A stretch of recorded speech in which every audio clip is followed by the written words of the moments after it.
क्योंकि टैंक में बीटल्स ही एकमात्र जीवन नहीं थे। टैंक के नीचे भूमिगत एक साम्राज्य का जन्म हो रहा है।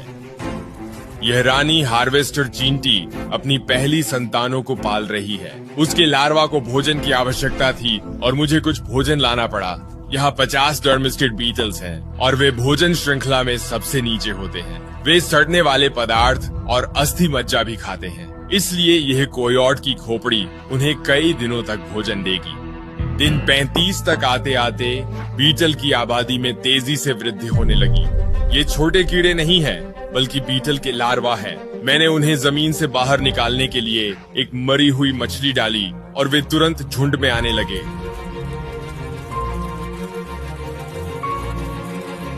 कुछ ही समय में वहां केवल हड्डियों का ढेर रह गया था। उनकी जनसंख्या नियंत्रण से बाहर हो रही थी और मुझे एक शिकारी को पेश करना पड़ा।